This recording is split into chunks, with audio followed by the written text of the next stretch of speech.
Cet été, pendant que je lisais le livre de Mormon en préparation d'une leçon de Viens et suis-moi, j'ai été frappé par l'affirmation d'Alma qui a déclaré que, quand il avait pris pleinement conscience de ses péchés, il ne pouvait rien y avoir d'aussi raffiné ni d'aussi cruel que ses souffrances.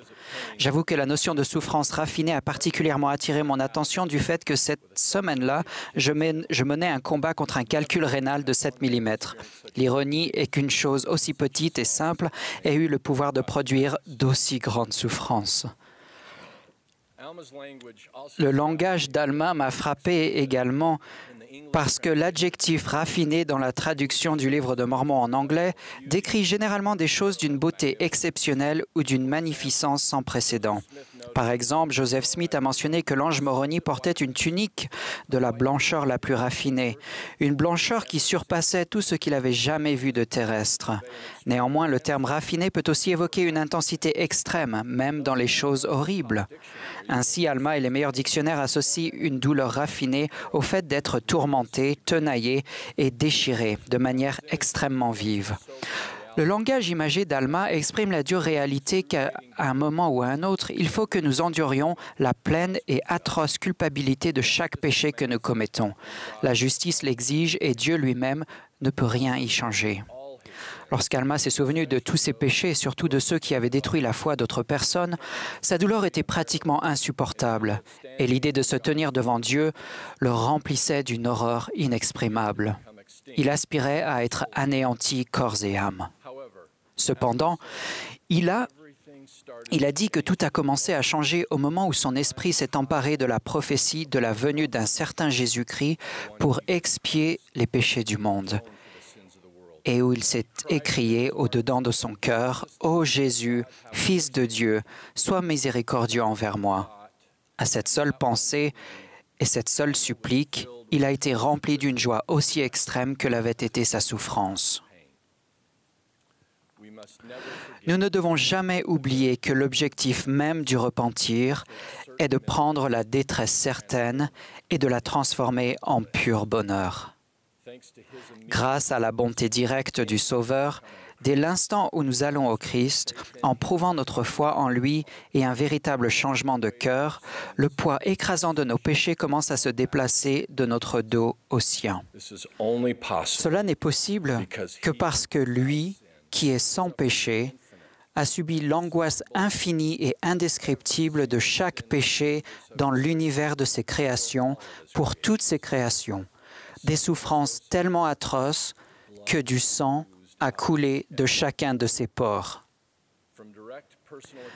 Dans les Écritures modernes, le Sauveur nous avertit par expérience personnelle directe que nous n'avons aucune idée de combien nos souffrances seront extrêmes si nous ne nous repentons pas. Cependant, avec une générosité insondable, il précise que lui, Dieu, a souffert ces choses pour tous, afin qu'ils ne souffrent pas s'ils se repentent. Un repentir qui nous permet de goûter à la joie extrême à laquelle Alma a goûté. Pour ce seul point de doctrine, je m'écris « Oh, que c'est merveilleux !» Pourtant, étonnamment, le Christ offre encore plus. Les douleurs extrêmes ne sont pas toujours le résultat du péché, mais parfois d'erreurs involontaires, d'actions d'autres personnes ou de forces indépendantes de notre volonté. Dans ces moments-là, vous pouvez vous exclamer comme le psaumiste juste, qui a dit « Mon cœur tremble au-dedans de moi, et les terreurs de la mort me surprennent, et le frisson m'enveloppe. Oh, si j'avais les ailes de la colombe, je m'envolerais et je trouverais le repos. » La médecine, les psychothérapies ou des mesures juridiques peuvent soulager de telles souffrances, mais remarquez que tous les bons dons, y compris ceux-là, viennent du Sauveur. Quelles que soient les causes de nos pires souffrances et chagrins, la source suprême de soulagement est la même, Jésus-Christ. Lui seul détient le pouvoir complet et le baume guérisseur pour guérir, pour corriger chaque faute, pour redresser chaque tort, transformer chaque imperfection, guérir chaque blessure et accorder chaque bénédiction différée. Comme des témoins d'autrefois, j'atteste que nous n'avons pas un souverain sacrificateur qui ne puisse compatir à nos faiblesses. Au contraire, nous avons un Rédempteur aimant qui est descendu de son trône divin et est allé subissant des souffrances et des afflictions et des tentations de toute espèce, afin qu'il sache comment secourir son peuple. Vous, qui aujourd'hui éprouvez des douleurs si intenses ou si uniques qu'il vous semble, que personne ne peut les comprendre pleinement, vous avez partiellement raison. Il se peut qu'aucun membre de votre famille, ami ou dirigeant de la prêtrise, aussi compatissant et bien intentionné soit-il, sache exactement ce que vous ressentez ou trouve les bons mots pour vous aider à guérir. Mais sachez ceci, il existe quelqu'un qui comprend parfaitement ce que vous vivez, qui est plus puissant que toute la terre et qui est capable d'agir en nous infiniment au-delà de tout ce que nous nous demandons ou pensons. Le processus se produira à sa manière et en son temps, mais le Christ est en permanence prêt à guérir chaque particule de votre angoisse. Si vous le laissez faire, vous découvrirez que votre souffrance n'a pas été vaine. Parlant de bon nombre des plus grands héros de la Bible et de leurs souffrances, l'apôtre Paul a dit que Dieu avait en vue quelque chose de meilleur pour eux par leur souffrance, car sans souffrance, ils ne pouvaient être rendus parfaits. Voyez-vous, la nature même de Dieu et le but de notre existence terrestre est le bonheur, mais nous ne pouvons pas devenir des êtres parfaits de joie divine sans connaître des expériences qui nous éprouvent, parfois au plus profond de notre être. Paul a même dit que le Sauveur lui-même a été élevé à la perfection par les souffrances. Alors, méfiez-vous des chuchotements de Satan qui insinuent que si vous étiez une meilleure personne, de telles épreuves vous seraient épargnées. Vous devez également résister au mensonge apparenté selon lequel vos souffrances indiquent que vous n'appartenez pas au cercle des élus de Dieu qui semble flotter d'un état béni à un autre.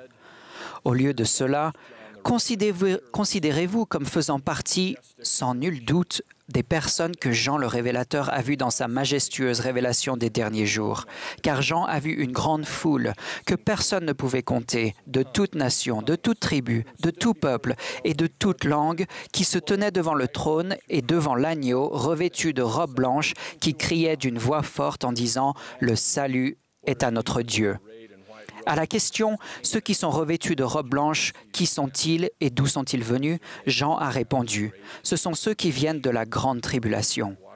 Ils ont lavé leurs robes et ils les ont blanchies dans le sang de l'agneau. » Frères et sœurs, la souffrance dans la justice, loin de vous exclure des élus de Dieu, vous qualifie pour devenir l'un d'eux.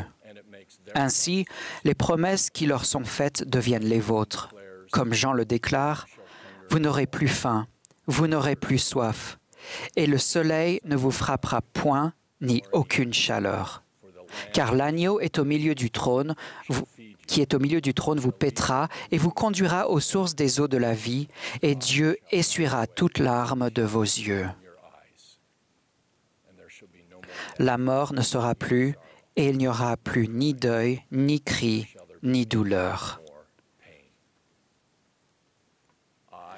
Je vous témoigne que grâce à la bonté extraordinaire de Jésus-Christ et à son expiation infinie, nous pouvons échapper aux angoisses méritées qu'engendrent nos défaillances morales et surmonter les angoisses imméritées qu'engendrent nos mésaventures terrestres. Sous sa direction, vous êtes voués à une destinée divine, d'une magnificence sans précédent, accompagnée d'une joie indescriptible, une joie si intense et si personnelle que vos cendres deviendront un diadème d'une beauté qui surpasse tout ce qui est terrestre. Pour que vous goûtiez à ce bonheur maintenant et en soyez remplis pour toujours, je vous recommande de suivre l'exemple d'Alma et de laisser votre esprit se saisir fermement du don précieux et raffiné du Fils de Dieu, tel que son Évangile l'a révélé dans cette Église, son Église vraie et vivante, au nom de Jésus-Christ. Amen.